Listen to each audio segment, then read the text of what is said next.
अहोई अष्टमी क्यों मनाई जाती है? अहोई अष्टमी हिंदू समुदाय विशेषकर माताओं के लिए गहरा सांस्कृतिक और धार्मिक महत्व रखती है। अहोई अष्टमी का व्रत माताएं अपने बच्चों की भलाई और लंबी उम्र के लिए देवी अहोई माता का आशीर्वाद और सुरक्षा पाने के लिए करती हैं। अहोई अष्टमी एक महत्वपूर्ण हिंदू त्योहार है जो बच्चों की तरक्की और दीर्घायु के लिए देवी अहोई या अहोई माता आशीर्वाद पाने के लिए मनाया जाता है। इसे माताएं बड़ी श्रद्धा और प्रेम से मनाती हैं। अहोई अष्टमी हिंदू कैलेंडर के अनुसार कार्तिक महीने के कृष्ण पक्ष की अष्टमी तिथि को आती है। यह दिन अत्यधिक महत्व रखता है क्योंकि माताएं देवी का आशीर्वाद प्राप्त करने के लिए विशेष अनुष्ठान, उपवास और प्रार्थना करती हैं। अहोई अष्टमी का महत्व। अहोई अष्टमी हिंदू समुदाय विशेषकर माताओं के लिए गहरा सांस्कृतिक और धार्मिक महत्व रखती है। अहोई अष्टमी का व्रत माताएं अपने बच्चों की भलाई और लंबी उम्र के लिए देवी अहोई माता का आशीर्वाद और सुरक्षा पाने के लिए करती हैं। ऐसा माना जाता है कि देवी बच्चों के स्वास्थ्य, खुशी और समृद्धि की रक्षा करती हैं, उनकी वृद्धि और विकास सुनिश्चित करती हैं। अहोई अष्टमी का त्योहार एक माँ और उसके बच्चे के बीच के गहरे रिश्ते के बारे में है। माताएं अपने बच्चे के कल्याण के लिए अपने गहरे प्यार, भक्ति और प्रतिबद्धता को व्यक्त करने के लिए कठोर व्रत रखती हैं, विस्तृत अनुष्ठान करती हैं और व्रत कथा सुनती हैं। अहोई अष्टमी परिवारों और समुदायों को एक साथ लाती है क्योंकि वे उत्सव में शामिल होते हैं। माताएं अपने अनुभव साझा करती हैं, आशीर्वाद का आदान प्रदान करती हैं और एक दूसरे का समर्थन करती हैं। यह त्योहार समुदाय के सदस्यों के बीच एकता, सौहार्द और आपसी सम्मान की भावना को बढ़ावा देता है। जैसे करवा चौथ व्रत पति की सलामती और लंबी आयु के लिए होता है, उसी तरह अहोई अष्टमी व्रत संतान के जीवन, दीर्घायु और उज्जवल भविष्य के लिए रखा जाता है। भूल कर भी ना करें ये काम। आइए जानते हैं कि अहोई अष्टमी के दिन व्रत रखने वाली महिलाओं को क्या नहीं करना चाहिए। महिलाएं इस दिन अपनी संतान के लिए देवी अहोई या अहोई माता से मन्नत मांगती हैं और निर्जला व्रत रखती हैं। शाम को तारों को देखने के बाद व्रत खोलती हैं। व्रत करने वाली महिलाओं को इस दिन धारदार वस्तुओं का इस्तेमाल करने से बचें।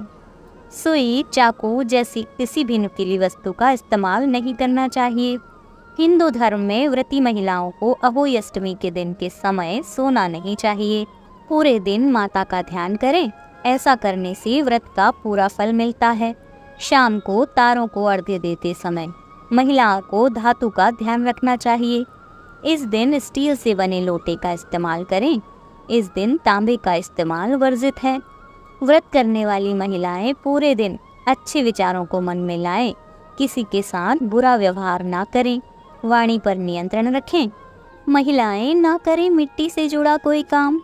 अहोई अष्टमी के व्रत के दिन महिलाओं को मिट्टी से जुड़ा कोई काम नहीं करना चाहिए। इसके अलावा भूलकर भी खुरपी का इस्तेमाल नहीं करें। अहोई अष्टमी के दिन ऐसा करना अशुभ होता है। इन रंगों के कपड़े नहीं पहने महिलाएं। वैसे तो हिंदू धर्म की हर पूजा में सबसे पहले भगवान गणेश की पूजा होती है, लेकिन अहोई अष्टमी की पूजा शुरू करने से पहले गणेश जी की पूजा करने का विशेष महत्व है। अहोई अष्टमी पर अर्घ्य के लिए कांसे के लोटे का इस्तेमाल नहीं करें। इसके अलावा महिलाएं गहरे नीले या काले रंग के कपड़े नहीं पहने। पूजा में सारी सामग्री होनी चाहिए नई। अहोई अष्टमी की पूजा में पूजा की सारी सामग्री नई होनी चाहिए। पहले इस्तेमाल की गई पूजा सामग्री का इस्तेमाल नहीं करें। इसके अलावा फूल, फल और मिठाई ताज़ा होनी चाहिए। खाना बनाने में नहीं इस्तेमाल करें ये चीज़ें। अहोई अष्टमी के व्रत के दिन खाना बनाने में प्याज, लहसुन और तेल आदि का इस्तेमाल नहीं करें। आपने गौर किया होगा कि किसी भी प्रसाद में लहसुन और प्याज नहीं डाला जाता है। कहा जाता है कि लहसुन की उत्पत्ति राक्षस से हुई थी, इसलिए पूजा पाठ के किसी भी काम के लिए इसका इस्तेमाल नहीं किया जाता है।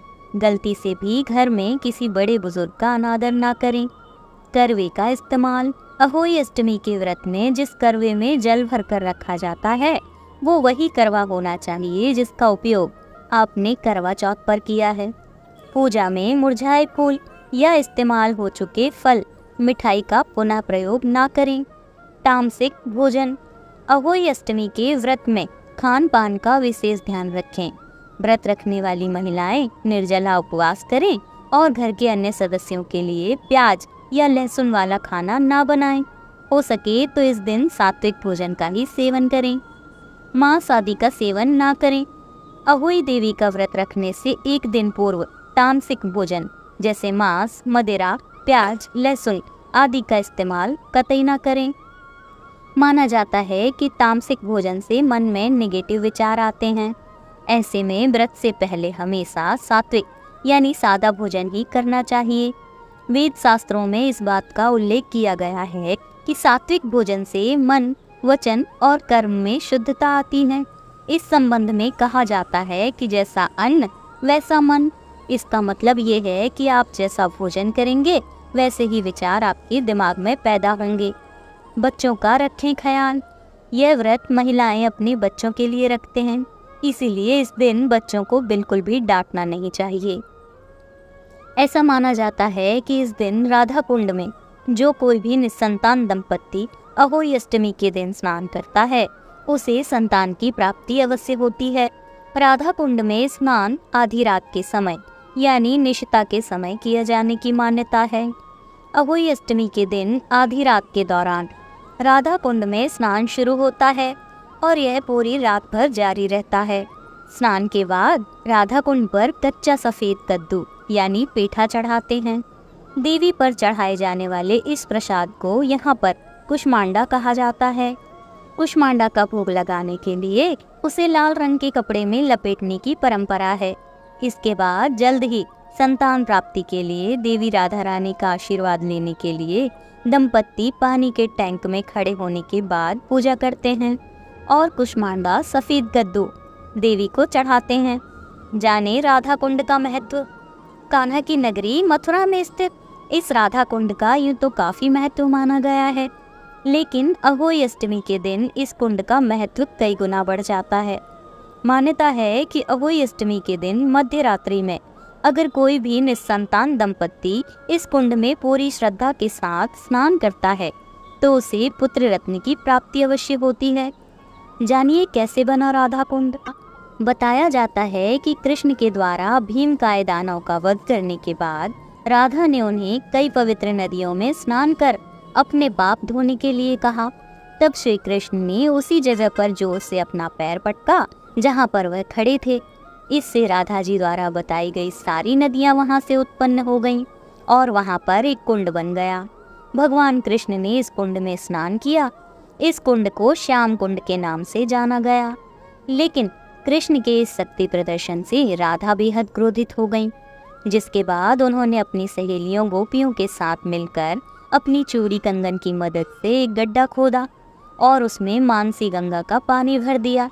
इस तरह गोवर्धन के पास एक विशाल झील बन गई, जिसे राधा कुंड या कंगन कुंड के नाम से जाना जाता है। राधा जी ने जिस दिन इस कुंड को बनाया वह अहोई अष्टमी का ही दिन था। ऐसे में इस दिन के बारे में यह वरदान भी दिया गया कि इस दिन को जो कोई भी व्यक्ति अपनी पत्नी के साथ राधा कुंड में स्नान करेगा उसे संतान प्राप्ति अवश्य होगी।